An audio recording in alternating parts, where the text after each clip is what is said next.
and those values are going to fluctuate because that's the way the real estate market works. Every single deal is negotiated. It's about demand, supply, and various motivations by both the buyer and the seller. So I can't give you a value opinion of $212.18. I've seen appraisers do that. The reason why is the appraisers will cheat. In my opinion, they're cheating.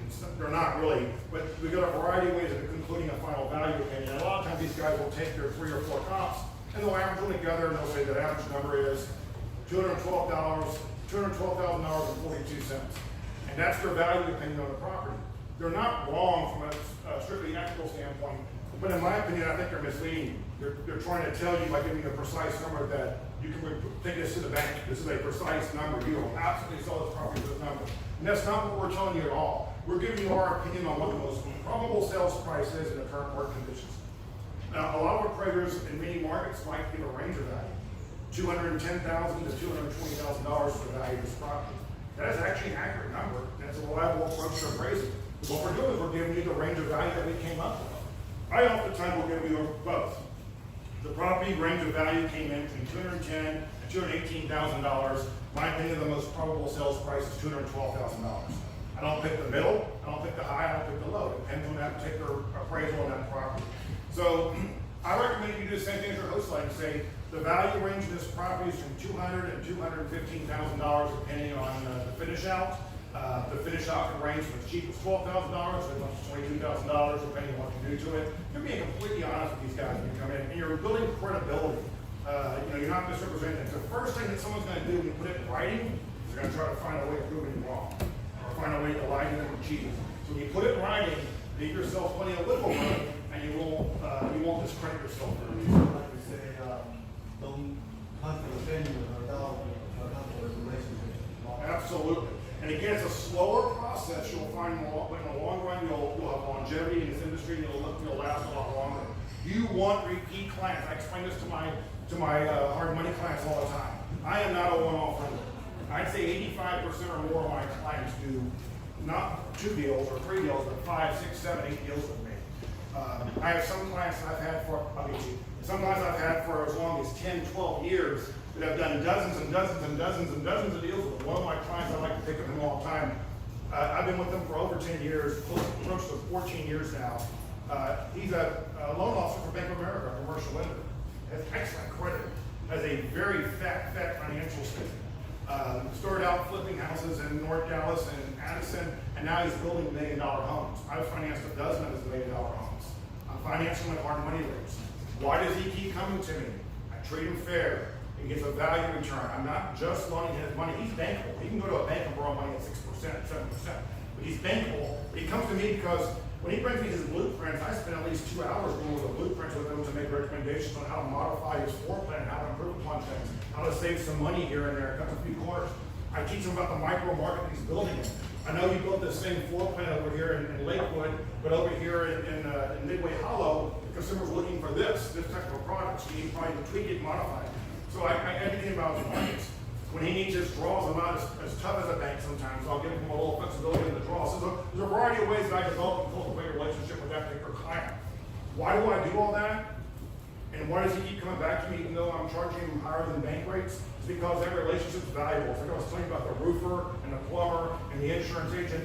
Cultivate those relationships. Everybody wins in the long run. Conversely, I've sent this guy several dozen jobs as a contractor, my clients. He's made money off of that. I've also sent him to a couple of my banks where he's able to get some permanent financing on some projects he wanted to keep. He wouldn't have had those bank relationships without me. Now, he is a banker, but the arena that we work in, Bank of America doesn't make the kind of loans that we do, right? So he needs to know exactly what small regional bankers are going to be sympathetic to him. The fact that I vouched for him at those banks carried a lot of weight just to get him in the door and have those conversations. So networking and creating those relationships are extremely valuable. You want to create repeat clients. Nobody gets into real estate, be it wholesalers, or landlords, or flippers, or anybody to do one deal. I'm going to spend 2 years studying to do one deal. That's not what people get in business for. Everybody wants to do multiple deals. So if you are immediately, when that consumer comes in the door and says, I'd like to buy this property, he's prospectively a 20-deal guy. You look at everyone the same way, and you can treat him that way. You want to cultivate that relationship. You know how hard it is for us hard money guys to go out and get 1 loan per month, 2 loans per month, 5 loans per month? We're here right now. Would I rather be out on a boat in a lake somewhere, or would I rather be at home with my feet on the couch? Yes. But I'm here and I'm spending time free of charge, if you will, investing time and effort into educating you folks about real estate, why I'm cultivating relationships. Once I've gone out and spent all the money for all the marketing that I do and the time that I've spent to get one consumer maybe a month, one new consumer a month, I want to keep that guy around for 10 years. I want to do 10 loans with him, 20 loans with him. And that's the way that you should do it. All that marketing effort that you're putting out there to try to create this wholesale network, you don't need a wholesale network of 3,000 buyers. You need a wholesale network of 10 buyers. 10 reliable guys that will buy every deal you bring to them because they know you, they trust you, they respect you. I had realtors back in the 90s when I was buying houses. I bought many deals. I'm not recommending you do this, but I bought many deals from my realtor without ever seeing the property because I trust that realtor after that relationship develops. I've got clients of mine that if you bring me a deal right now and I bless it, I've got buyers right now, several dozen buyers that will buy based on Frank's recommendation. They won't leave their office. They'll say, Frank, is it a good deal? And I'll say, yes. And I'll present them with all information. And they'll buy that deal from you, a guy they've never met before in their life, based on my recommendation. That's a relationship. Those are hard to come by. People are making hundreds of thousands of dollars for decisions based on your relationship. Go find those relationships. You don't need 3,000 buyers. You need 3 buyers, 5 buyers, 10 buyers. And then you go out there and do what you do best. What you do best is you find properties and you find them price point. You find deals. Your wholesalers, that's what you do for a living. You're not an insurance agent. Find you one good insurance agent and stick with it. I'm right here.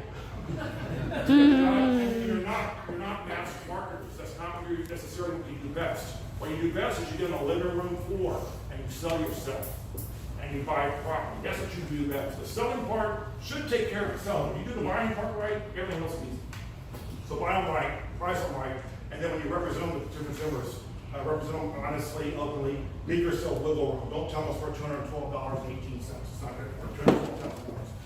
That's not being honest and open with people, and you're going to take yourself in court. What else? Sir, I'm sorry. Yeah. So I fall victim to 2 things you said.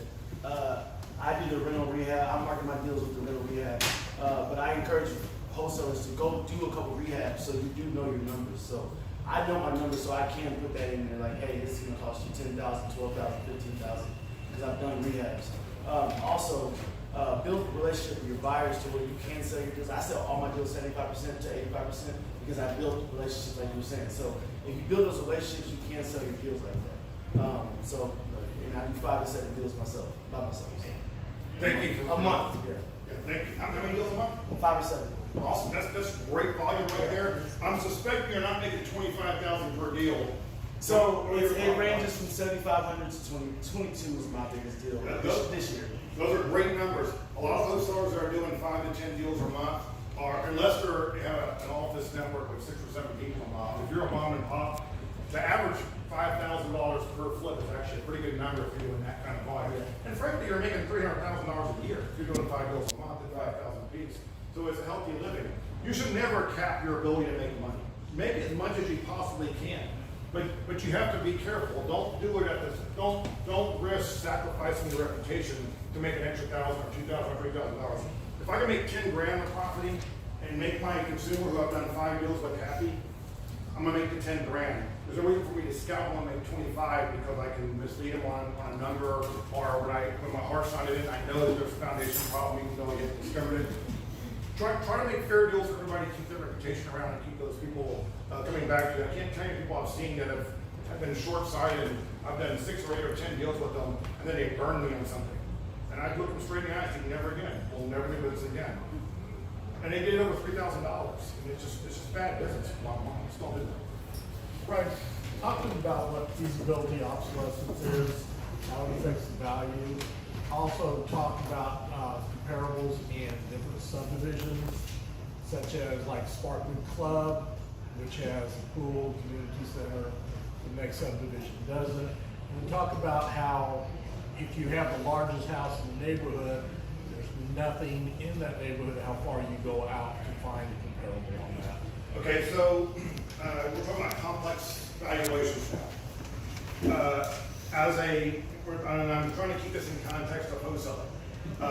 As a wholesaler, you're a middleman, right? You're not an end user. By the way, this would probably be a good moment for me to take just one little tangent and say, if you're getting into this business relatively new and your goal is to be a wholesaler, you need to adjust your goal. Everybody in this room should be thinking long term.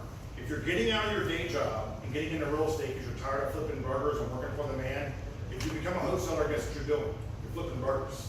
You're working by the hour. Because what happens when you go on vacation next week? How much money are you going to make while you're on vacation?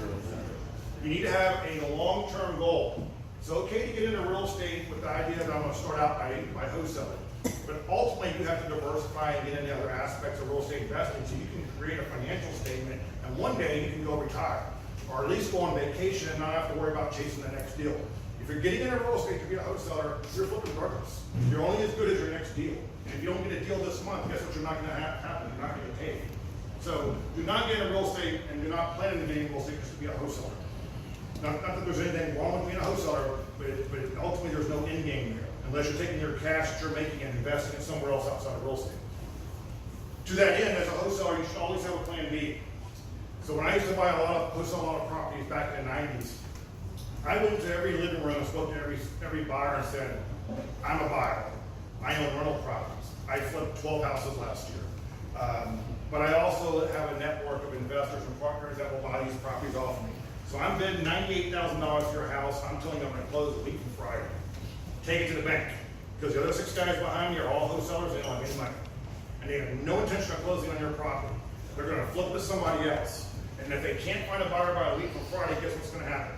They're not going to close, and you're going to be left holding the bag. So even though that guy may be bidding 1,000 or 2 or 5 more than me, if he doesn't close, what does that really get you? And I sell myself that way. I've bought many properties for less. I was not the highest bid. I was a lower bid. But I sold myself, and I made my customer trust me. And therefore, they sold me the property at a number that I needed to buy it. Again, your reputation is everything. Close. You have to close every time, or you're going to burn yourself. So as you're going through these properties and you're getting into the industry, have a plan B in place. Talk to us hard money guys. We do bridge loans for you guys. You know, we have programs where we go out there, if we cultivate a relationship with you, where we can not only help you find an end consumer, we can even do a bridge loan for a day or 2 or 3 or a week or a month in case you guys get stuck and have to close that deal. But the numbers got to make sense. If you pay 92 cents on the dollar for a property,